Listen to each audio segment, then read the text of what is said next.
I've been really struggling lately on finding like my niche, and I've always been told that that's super important. You got to niche down, and I've been, for the last year or two, really focusing on this no budget filmmaker, failed filmmaker kind of thing. And I went to this content creator meetup locally in Nanaimo, put on by Vera Creative. It was super cool. A bunch of people I haven't seen in a long time, but it really got me thinking about content and how we even say content. And I know people even hate the word content. I kind of hate it too. I joked about it with some of the people that I know that at this meetup that I've been thinking about retiring the failed filmmaker and saying successful filmmaker, but I feel like I wasn't there yet. And the joke about the failed filmmaker has always been that I never really see myself as a failure. It's kind of a play on how people perceive success. And it's just me focusing on this idea that everything's a failure, failing is actually good, and especially if you learn something from it. Yeah, so it really got me thinking about what I want to make. I was talking to one good friend, Jeff Carpenter, shout out to him, and I was telling him about my niche problem, and he kind of scoffed at it. And I actually truly appreciate this comment because I thought about it, and he's like, what are you talking about? I just watch your videos, and also what do you mean filmmaking is not like a niche? And he was right. And I'm thinking about it now, and I think I've been making content, or at least fussing about it, way wrong. And I watched a video recently, and I'll link the video here. I totally blank on his name right now. But he's basically saying how you're the niche. And I've always believed this as well, where I love filmmaking, love no budget filmmaking. It's kind of like my number one passion. But I also have tons of other stuff. And I realized I need to just make stuff. And even just the process of making this stuff. So here we are. What you doing? Go home. Got me thinking about personal brand and how I've been completely overthinking everything I've been doing on this channel. One of the hugest things that I realized is that it's actually stopping me from making stuff, shooting stuff, because of it not fitting into a certain box. And that's the most frustrating thing, is coming up with ideas. So I'm starting to realize that what I'm trying to make and what I'm trying to I don't know. I'm just a creative person, and I like so many different things. I've done comic books back in the day when I was younger, and actually published them and made zine style comic books and sold them all over the world when I was 16 years old in high school. And I've kind of stopped talking about that, and how, looking back at it now, I'm super proud that I actually did that and put that kind of effort in way before even the social media was the thing. And that's dating myself as well.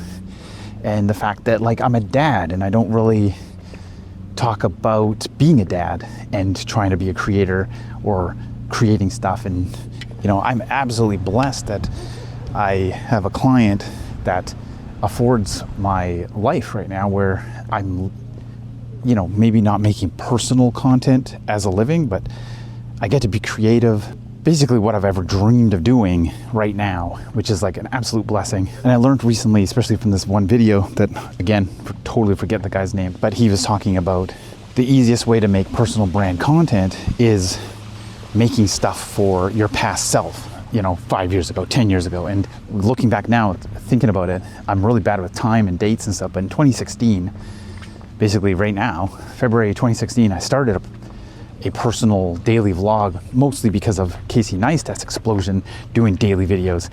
And it was a very good learning exercise. I did over 200 episodes in a row. I see a friend walking, and I'll point them out, but they probably won't be on camera, but they're the coolest people I've ever met in my life. And they're very special to me. I've known them for probably since I was born. So yeah, 44 years. Family, friends, but they helped the wife, Darlene, helped my kid early on in school. Yeah, awesome people. the Collinsons. So this here is really always one of my favorite spots. I love how like sketchy it is. I was talking about 10 years ago, I just started this personal vlog because of Casey Neistat, and it was really a good exercise in making daily content and, you know, editing and just kind of getting into that flow of like doing it every day. And it really helped me, even right now to this day, it's helped me be a better editor. And I'm glad I started that 10 years ago. I guess what I'm saying is my biggest issue in making stuff for YouTube is just overthinking. The overthinking has just been brutal. And I think that's a pretty common, you know, creator thing. And, you know, there's a big thing about niching down and stuff. And I just really, as much as I believe that niching down is a good thing, it's stopping me from making stuff consistently. So it's doing nothing. So my niche is myself, and I'm really gonna start building stuff around that. So where does that take this channel? Like, honestly, I have no idea. I'm gonna follow stories, and I'm gonna just kind of string them along and hopefully tell as best stories I can per video. But I'm gonna start focusing on making a lot more, at least once a week again. And that was my original goal about 2 years ago. But again, like I was saying, it's kind of really stopped my content production. I'm gonna keep it very simple. The edits are gonna be very simple.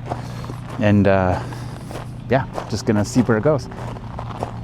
And I'm also just gonna do it just because I want to do it, just to enjoy it, which is also very key.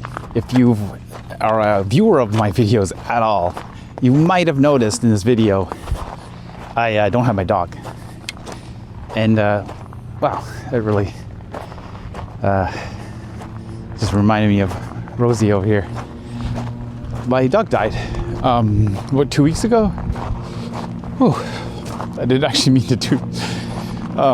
2 or 3 weeks ago was really rough, and I've just saw a dog there that's just reminded me of her. It was brutal, and she had a flip. She all of a sudden had a flipped stomach,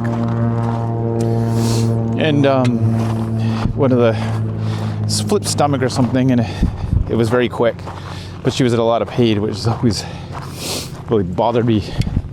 Had to rush her to the vet, and just wasn't much you could do. She was like 14, and yeah, she was kind of like our first baby, which I've always said. And she made it to 14, so she was well on her way, and we kind of anticipated it for a while. And she was kind of a little bit going downhill. She had terrible skin. God damn.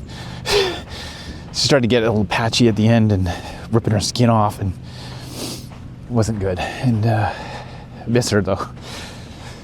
Oh, it drove us fucking nuts. But especially at the end where she was itchy all the time and stuff, and barking a lot, and she was fucking food motivated her whole life. So she would steal food off the kids' plates at birthday parties and stuff, and multiple times too, and the same thing. And she was an idiot, but we loved her. And yeah, this is a lot harder to talk about, actually. I just a wave of missing her just hit me. Yeah, she loved going in here. I think I have some videos of her jumping in here. I'll go over there. Maybe if I find some footage, I'll show you it. It's funny when you lose a dog or a pet and stuff. And I don't know if you guys ever had that experience that. And it's very weird sometimes, because we had 2 cats that we had for a long time that you know, kind of grew up with us as like adults, young adults going into adulthood, and you know, being parents. And it really hits you at weird times sometimes. And the thing about Rosie is I still hear her like clicking of her nails that drove us bonkers, but now I'm like kind of like want it. And we've been hearing a lot of like sounds in the house now, because it's like everything's so damn quiet at night especially. And that's a super weird thing. Loved going in here.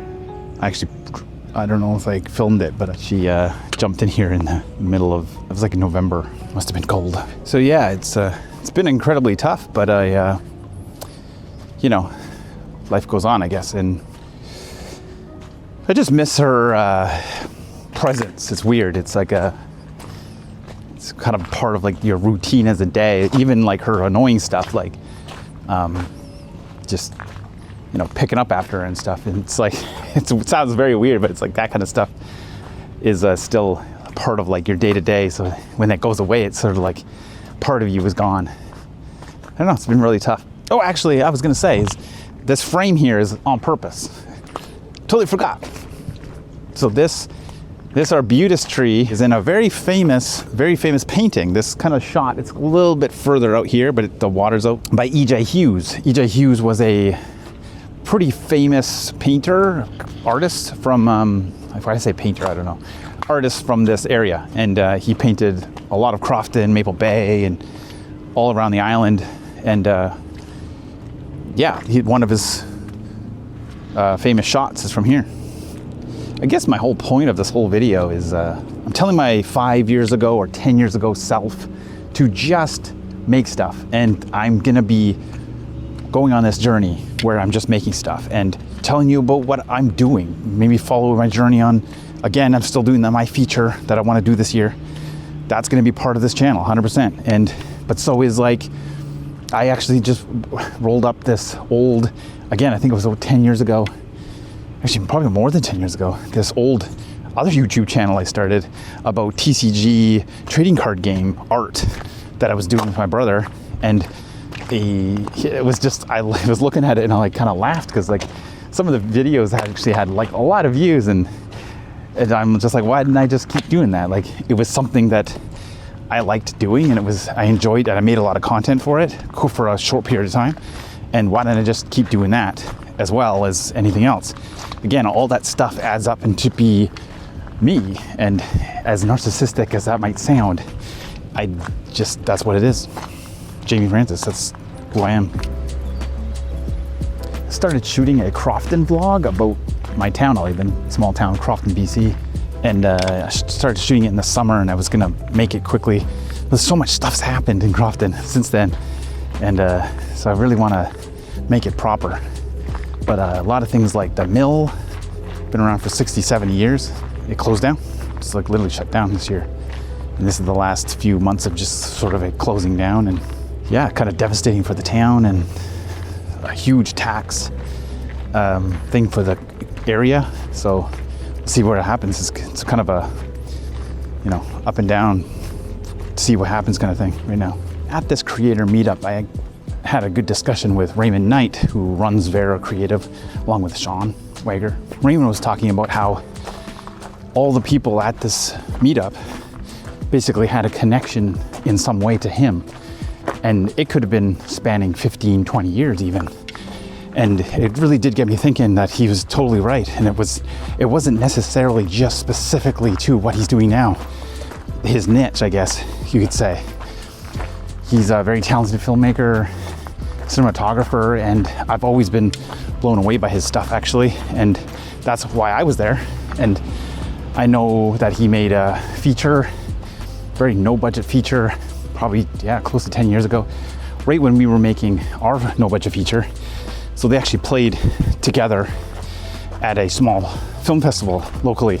So I've known Raymond basically before that, but that was when I really saw what he could do and just became a fan of his. So personal brand can connect you from something completely random into whatever you want to show or whatever you're doing now with your content. Popular demand. I'm gonna see if my dad is here. And I think he's working on his truck.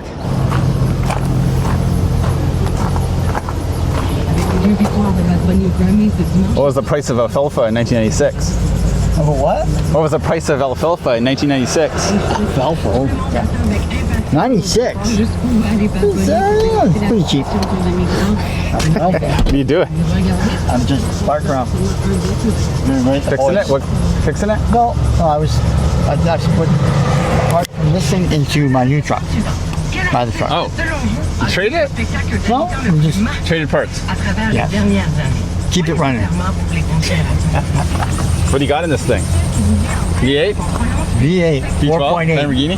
Lamborghini motor. Better than a Lamborghini motor. This would kick any Lamborghini's ass. Not kidding. Crazy motor. Got 3 of these. You got 3 of them. 3 around Lamborghini motors? So I got 3 Lamborghinis. Oh, yeah. A Lamborghini beater.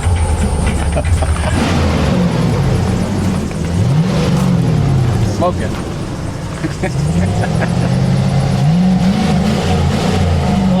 Gassing it up here. There's my dad.